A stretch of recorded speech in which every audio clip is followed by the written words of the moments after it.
Earth signs, tignan po natin kung ano yung mensahe para sa iyo ngayong araw. Keep in mind po na ito ay general reading lamang.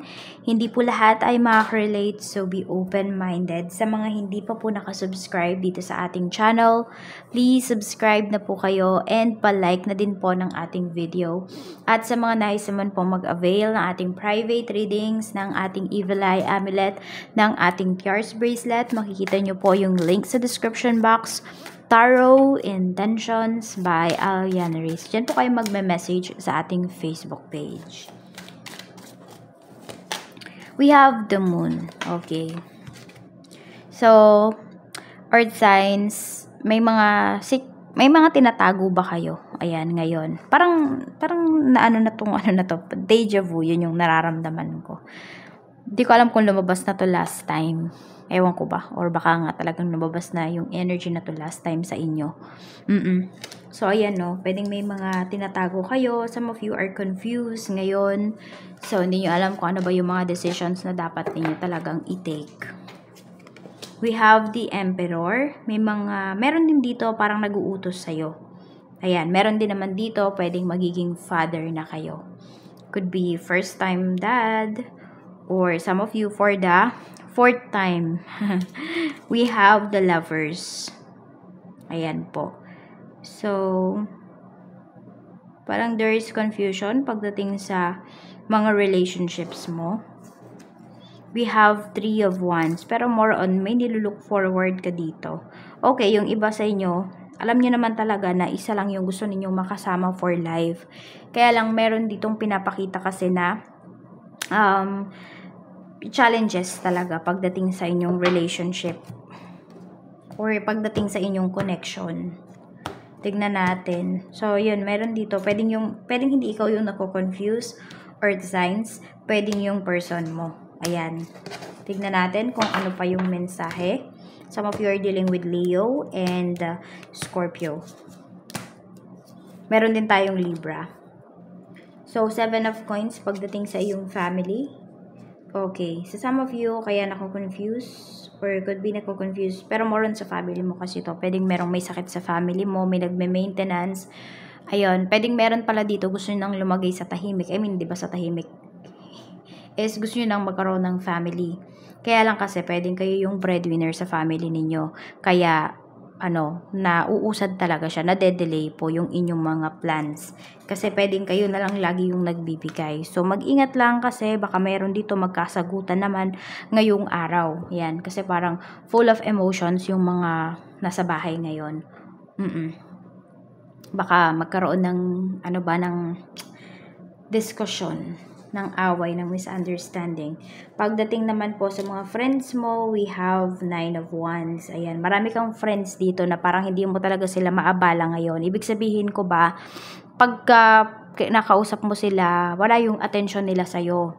Okay, pwede rin naman na pag nag-message ka sa kanila 1 week or 9 days bago mag-reply yon. So parang alam mo talaga na okay, busy sila. Iniintindi mo din naman. We have the Magician. Ayan. Kaya yung iba sa inyo, pwedeng nililibang nyo yung inyong sarili sa online games, mga ganyan. Or kung ano man tong nakikita ninyo sa internet, baka meron dito nakikipag, dating, gumagamit kayo ng dating apps. Basta ganun. Parang gusto nyo kasi may makausap kayo.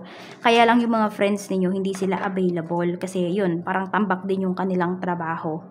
So, adult naman na yung iba sa inyo, tapos mature na rin kayong mag-isip, kaya naiintindihan nyo ito na hindi lahat ng oras is nandyan yung mga kaibigan mo para sa'yo. Maring ikaw, earth signs, nandyan ka always para sa kanila. Siguro yun yung nasasabi mo. Bakit po ako pag meron silang kailangan, nandyan po agad ako. Hindi kasi natin mapiplease din talaga yung mga tao. Hindi natin sila mapipilit na kung ano yung binigay natin na energy sa kanila, yun din yung ibibigay nila sa atin. Kaya talaga, kailangan natin tanggapin. That's reality of life. Meron tayong Page of Cups pagdating naman sa love life mo. And we have the Chariot. So, ito po ay papunta na sa kasalan talaga. So, nasabi ko din naman sa inyo, kayo din naman yung gustong makita at makasama ng person mo sa future niya.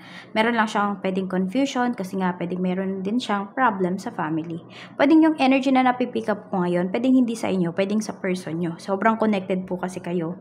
Meron kasi dito twin flame or soulmate kayo. Check natin pagdating naman, or pwede rin naman, baka parehas kayo ng sign, or parehas kayo na earth signs, Taurus, Virgo, or Capricorn. May success tayo dito eh.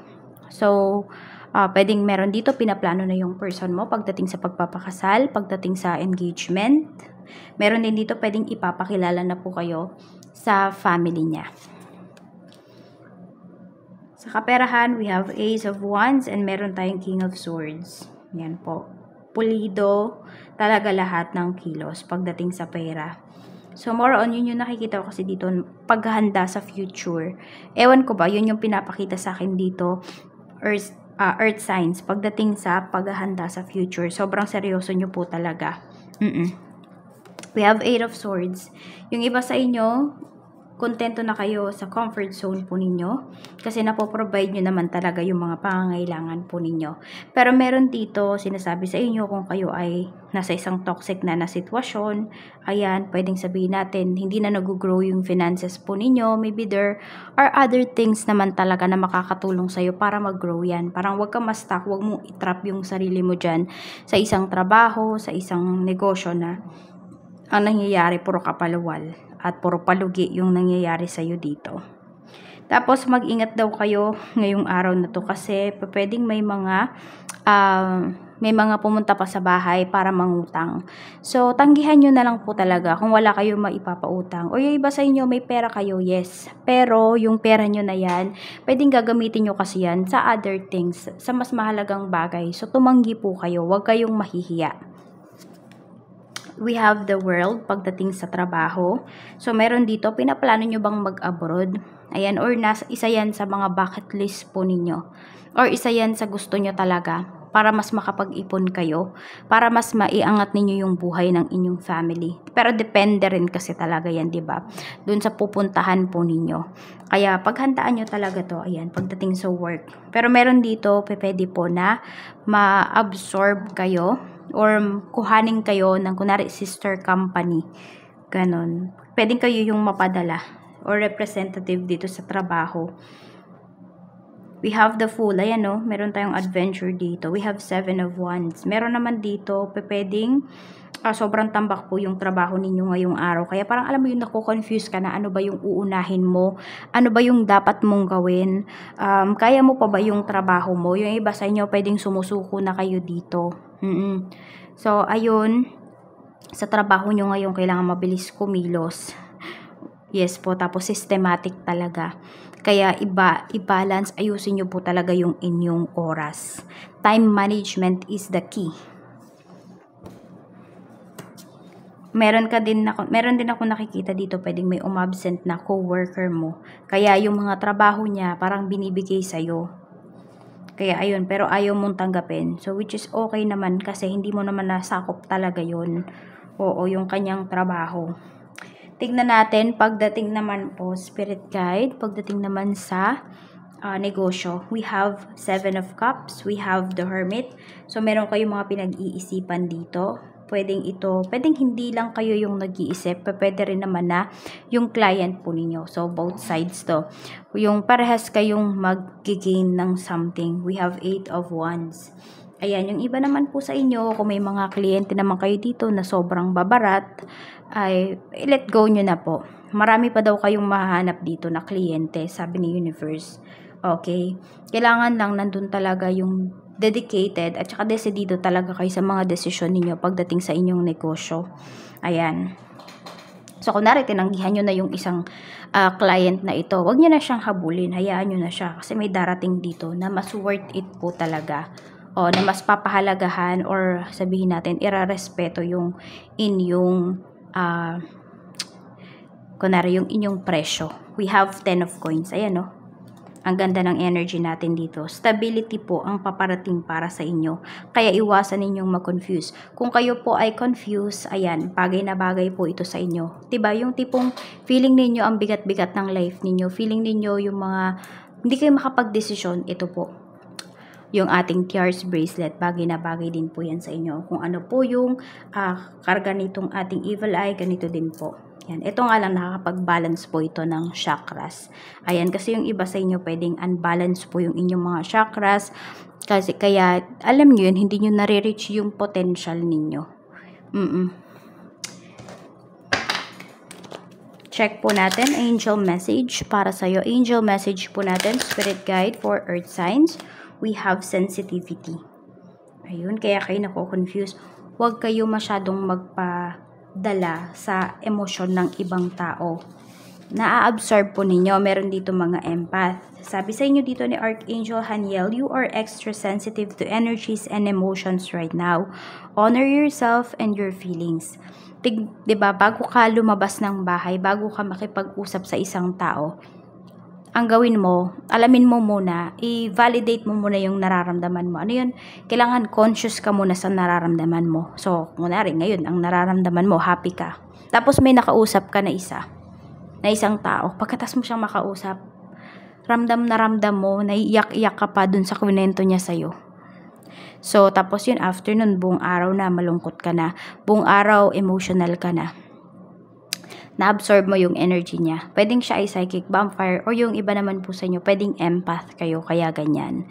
Kaya protektahan nyo po yung inyong energy. Kasi may mga times na, alam mo yun, ang sipag-sipag mo tapos bigla ka na lang tatamarin kasi na-absorb mo yung energy ng isang lugar or ng mga tao sa paligid mo. Tignan natin, blessings naman po na paparating. We have a blessing on the senses that give the world to you. So, medyo meron dito ma-activate po yung inyong mga gifts. Ayan, or isa sa mga gifts mo. We have a blessing to find the truth. Meron dito, hindi nyo pa man tinatanong, alam nyo na kaagad yung katotohanan. So, tumataas po talaga yung inyong intuition. Nagiging heightened po siya.